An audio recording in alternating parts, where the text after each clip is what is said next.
What's that? Should have told us earlier. Well, I played this morning. I got crushed, and so I'm furious. So I'm playing again. All right, a couple things. We are playing a traditional game. A couple modifications. You'll see some different things on special teams. A couple different ways that we'll do some things, which I won't get into now. I'll talk to you about it after the game because I want to surprise everybody. Maybe you'll like it, maybe you won't. Quarterbacks will be live. We're just going to play a game. I think we're trying to learn how to win, and there's an ebb and flow to a football game that I think is really important as you react to the situation. So we're going to play it out. We're going to put 15-minute quarters on the clock. We will use like NFL timing. First downs, the clock won't stop. Just to we're thin in some spots. The offensive line will wear gray jerseys so that they can rotate. So that they can play on both teams depending on who's available. And if a guy goes down, hey, so-and-so can go over and play right tackle. We're not changing them. So that could look a little bit weird, but it is what it is. That's how we'll do it. And anything else about the game, Keith? So that's just kind of a little update in terms of how we'll schedule it. So. QB's fully live. I guess that's keeping the theme of kind of a really physical camp. Why did you want to emphasize physicality so much over the last 30 days and want to continue to do so in the spring game? Yeah, I'll be honest with you. I don't think we've been super physical. I think we've just been what we are. Somewhere along the way, like playing football became bad. I don't know. Like I watch teams practice. Everyone's got to do with them. Like when I say like this is what we do, I think sometimes people think I'm saying that's bad. Like playing football's fun, right? So I need to figure out which quarterback or how many of the quarterbacks can go move us in the fall, and the defense needs to figure out if they can tackle a mobile quarterback. So.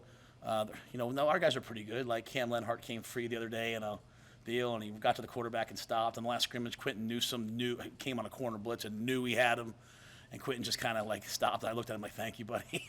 So we're going to tackle him, but we're not going to hopefully hurt anybody. And we have big physical guys, but I don't think we've been super physical. This is if you came to a Temple practice, you'd see exactly what you're seeing right now. If you came to a Baylor practice, I think this is exactly what you see right now. The only difference maybe is that we just have more players, so we always have 2 or 3 drills going, which is what Coach Osborne did for many years, and then Coach Solich did, and makes a lot of sense. So we've made that adaptation, but that's really it. You mentioned Saturday. Today might be more of a situational practice with some of that. Is that the plan? What's Tonight? Yeah. Yes, sir. Yeah. So tonight, warm up stretch, 10 minutes of individual, then we'll have a microphone and I'll yell out the situation, and they have to attack it. They have to compete it out. We're in helmets and spiders by Rhule, NCAA rules, so it's not a physical day, but it's going to be about reacting to the timing, the clock, the timeouts, and trying to make those plays. It's just as much for the coaches as it is for the players. You said 15-minute quarters. You're thinking like a fully live, normal second half too, just to clarify? Yeah. Play a game. Just like I said, just the clock's not going to stop. It's going to be like NFL rules. 2 minutes left in the first half, 5 minutes in the fourth quarter. Clock will stop on first downs. But we're going to run the clock. So. Have you spoke with teams yet, Matt? Yeah, we did. Yeah. Guys all know? I don't even know if they know yet. The coaches know. I don't know if they know. So we haven't even gone. They're probably hearing a lot of this via you. If you tweet something, they're hearing it. Like we haven't had a team meeting yet. To me, the focus for the guys is tomorrow. As tonight's practice, and then tomorrow I'll kind of get into more detail about what we're going to do on Saturday. Was it hard dividing the guys up? No, just kind of, I didn't even get involved in it. The offensive coaches did it. The defensive coaches did it. I mean, at the end of the day, the kind of guys who've been running with the one offense are going to be going against the guys running with the one defense. We don't want to take this. See, sometimes some people do like, hey, the ones go against the threes, and everyone feels good walking out of the stadium. But this is a work day for us. I mean, I've said it a bunch of times. Like we're a 4-8 football team. I mean, we've got to earn the right to even talk about winning. So, games are lost in the fourth quarter. Games are lost with turnovers. And so all I want to see on Saturday is a team that is in the moment. There's going to be a ton of people in the stands. Very grateful for that. I don't need a team that's out there like, I don't need all that. Like, just play football. Give them something to cheer about with our play. And so I'm trying to take advantage of that by just really leaning into it and seeing who can make plays in that situation, and but also make sure it's a work day as well. Something Saturday about having the players involved in some of the game planning and things like that. So how did you come out on that as far as who's going to call the plays, who's going to call the Yeah, stuff we like went that? back and forth. I kind of just said, hey, Sat, you call it. I want him to work with the guys in terms of, hey, what are your, what do you feel really comfortable with?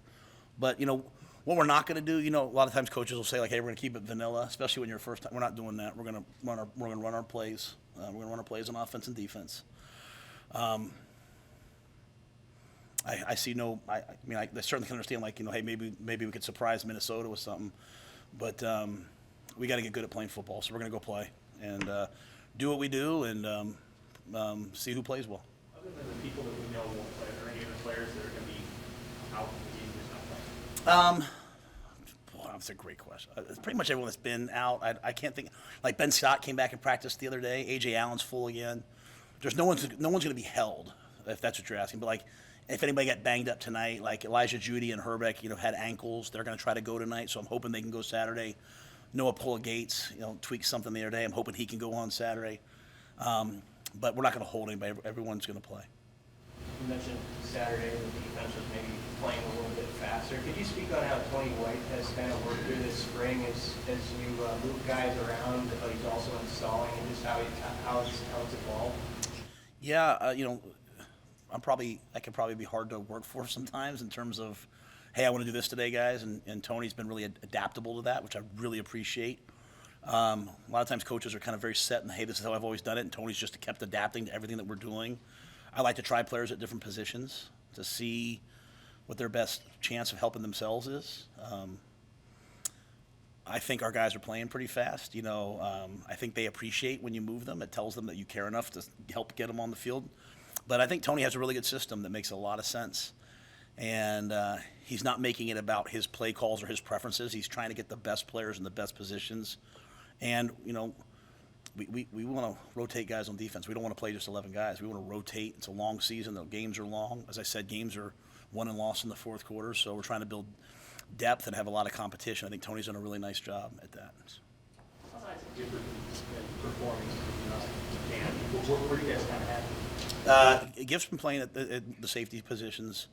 I texted him the other day and I said, "Are you in the building?" He's like, "I'm in class." I was like, "All right, I should have probably stopped texting him," but I texted him. I was like, "Hey," he had an unbelievable play. He ran the alley. We teach running the ball a little differently. We teach them different angles than maybe some guys are used to or they've been taught before. And he did it like a clinic tape. And so that's what I'm looking for. I'm looking for older guys who've had success to continue to buy into something new. Say that one more time. It's really hard. If you haven't had success and we come in and we're doing new things, it's really easy to buy into that. Like, hey, maybe this will work for me. But older players who have had success, it can be harder to buy in because, like, well, what I'm doing is working for me, so why would I change it? And seeing Gift do that was awesome. Like, he's bought into this, and it's a teach tape. So he's a good, tough, physical player, can make plays on the ball, smart.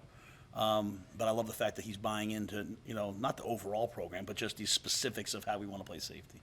It sounded like maybe Deshaun Singleton was coming up here too. Where does he fit in the defense? Because he seems like a versatile player.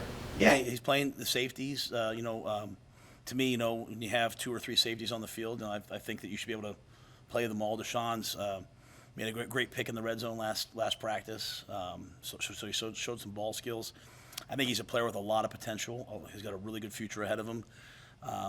And I love his physicality. So, he's working to master all the fundamentals that we're asking him to do, but he's got a lot of upside, and he'll have a good future with us. Do you know if Casey Thompson will have a headset or anything Saturday, or just going to be a spectator? I don't know that. It's a great question. I'm sorry. I don't know the headsets. I think we I don't know that, Keith. Do we? Nah, there's no limits. Yeah, probably, yeah. But I don't know that. I'm sorry. I hadn't. Yeah, he did last Saturday? That's right. He's standing next to me, and I said, "What's the play?" Can you elaborate on how much he's been in there and working on the offense? Casey's he's a driven young man when it comes to football. Now it's great when you've already earned your bachelor's degree and already earned your master's degree, and he's done a lot of schooling, so he's in a good position. But he's in there all the time. He's working on his throwing progressions. He gets treatment, but he probably knows the system as well as anybody else because he's able to come in on his own and work a ton at it, and then.